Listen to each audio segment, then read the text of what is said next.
Artinya PDIP akan serius untuk mengusung Mas Anies di Pilkada Jakarta atau seperti apa? Ya, komunikasi mengingat pasangan calon itu kan diusung oleh partai politik atau gabungan partai politik.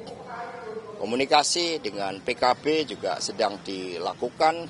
Ada Pak Said Abdullah, ada Pak Ahmad Basarah yang kemudian secara intens membangun komunikasi. Tidak hanya buat Jakarta tetapi juga beberapa wilayah-wilayah yang lain. PD Perjuangan sudah bergerak cepat, kami sudah mengeluarkan 70 lebih surat tugas, bahkan persiapan untuk pemenangan pilkada sudah dilakukan dengan baik. Pilkada agar menjadi suatu koreksi atas praktek-praktek pemilu yang penuh kecurangan pada pemilu presiden, dan hal tersebut sudah diakui oleh seluruh tokoh-tokoh, oleh 3 hakim MK yang memberikan dissenting opinion. Dan kita pun juga merasakan terhadap ketidakberesan di dalam Pilpres yang lalu.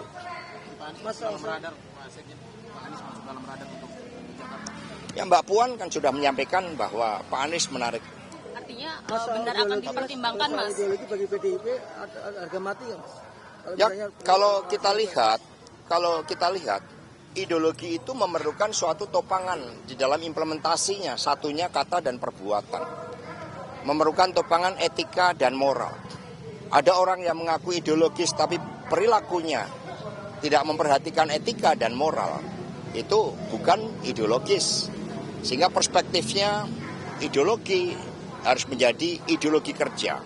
Falsafah harus menjadi landasan kebijakan-kebijakan pemerintah negara. Dan partai belum mengambil keputusan terhadap siapa yang akan dicalonkan sebagai calon gubernur dan wakil gubernur. Ada nama-nama seperti Pak Pramono Anung, kami tidak kehilangan tokoh-tokoh yang telah dipersiapkan oleh partai. Ada Rano Karno, sehingga PD Perjuangan karena kami punya sekolah partai, kami punya begitu banyak tokoh yang siap ditugaskan.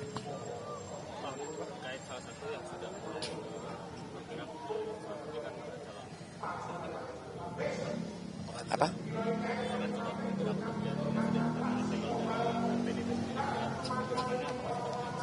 Ya, semua bergerak untuk mempersiapkan pilkada. Bagi PD Perjuangan, pilkada adalah momentum konsolidasi. Saya bersama dengan Gus Guntur Romli juga mempersiapkan, ya bersama-sama turun ke bawah. Jadi hanya pergerakannya ada yang terbuka, ada yang tertutup. Tetapi langkah-langkah menyiapkan pilkada serentak itu telah dilakukan oleh PD Perjuangan termasuk melalui rapat kerja nasional yang lalu. Pak Hasto tadi disebut banyak nama yang dari kader PDIP untuk bukan pilkada Jakarta aja ya Pak ya, tapi untuk maksudku, apakah PDIP memprioritaskan kader untuk menjadi calon kepala daerah dan apakah PDIP sudah berkomunikasi dengan partai-partai politik lain? Ya, sebagai partai politik tentu saja kami mendidik kader-kader partai melalui sekolah partai, penugasan-penugasan, dan kami melihat potensi mereka sehingga tentu saja kader mendapat skala prioritas. Tapi partai juga membuka ruang karena proses kepemimpinan bisa disiapkan melalui jalur birokrasi, melalui jalur TNI Polri, di mana purnawirawan itu juga bisa dicalonkan. Maka muncul nama Jenderal TNI Purnawirawan Andika Perkasa. Ini juga masuk ya di dalam radar untuk sebagai calon gubernur karena pengalamannya yang luas. Nah, sehingga partai membuka diri, termasuk dari kalangan pengusaha yang terpanggil untuk mengatasi kemiskinan ekstrim misalnya, untuk mendorong politik tata ruang yang berpihak kepada rakyat miskin. Ini semua dibuka oleh PD Perjuangan. Sudah mulai komunikasi dengan itu, Pak? Komunikasi politik sudah dilakukan, ada yang bertemu dengan Gerindra, ada yang bertemu dengan Golkar, ada yang bertemu dengan PKB, dengan Hanura, dengan Perindo, dengan P3, apapun P3 kami punya rekam jejak yang baik bersama Perindo dan Hanura. Sehingga intens termasuk dengan Partai Amanat Nasional. Bahkan di beberapa daerah komunikasi dengan PKS itu juga dilakukan.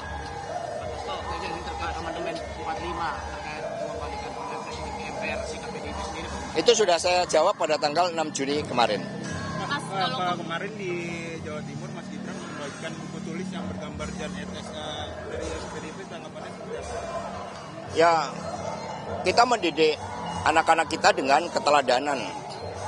Ketika saya kecil, buku-buku itu dibagi dengan gambar pahlawan nasional, Pangeran Diponegoro, Jenderal Sudirman, kemudian Bung Karno, Bung Hatta, Raden Ajeng Kartini. Itu dulu ketika kami kecil. Mas, waktu kemarin Mas diperiksa di Polda kan, Mas menyampaikan reaksinya Bu Mega itu menertawai Mas gitu. Kalau terkait pemeriksaan besok Bukan di KPK, menertawai, gitu, ya salah itu. Iya. Ya. Kalau terkait pemeriksaan besok reaksinya Bu Mega gimana nih Mas di KPK? Diperiksa belum, masa udah reaksi? Ya, Kan? terkait pemanggilan KPK Mas. Ya, saya datang karena KPK yang mendirikan Bu Mega. Ketika Ibu Mega memutuskan Prof. Mahfud mendampingi Pak Ganjar, itu kan dalam suatu desain untuk melakukan suatu reformasi sistem hukum kita, reformasi sistem politik, reformasi sistem ekonomi. Karena persoalan nepotisme, korupsi, dan kolusi itu semakin luar biasa. Dan itu harus diatasi. Karena itu amanat reformasi, amanat Undang-Undang Dasar 1945 yang harus kita jalankan dengan seluruh-seluruhnya. Dan harus ada suri keteladanan dari para pemimpin bangsa. Mas Hasto, hari ini kan Presiden terpilih Pak Prabowo membuat unggahan tentang hari lahir Pak Soeharto, Presiden kedua. Tapi hal itu tidak terjadi pada hari lahir Bung Karno 6 Juni kemarin. Bagaimana menilai itu, Mas? Ya tidak ada persoalan. Ya bagi setiap anak bangsa itu kan mengakui bahwa Bung Karno sejak usia 16 tahun sudah berjuang. Beliau mendirikan partai politik demi kemerdekaan. Beliau menghadapi penjara, menghadapi hukum kolonial, dibuang. Dan kemudian akhirnya Indonesia merdeka dan menjadi pemimpin di antara bangsa-bangsa di dunia melalui konferensi Asia Afrika. Sehingga itu rekam jejak benang merah sejarah Bung Karno yang tidak bisa dihilangkan oleh siapapun.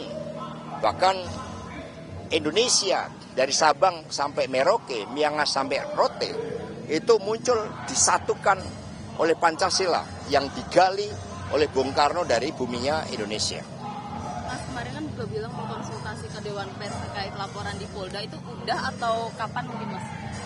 Ya kami menerima beberapa dari rekan-rekan Dewan Pers yang memang memperkuat argumentasi yang disampaikan tim hukum PD Perjuangan bahwa wawancara saya di SCTV dan Kompas TV itu merupakan bagian dari produk jurnalistik.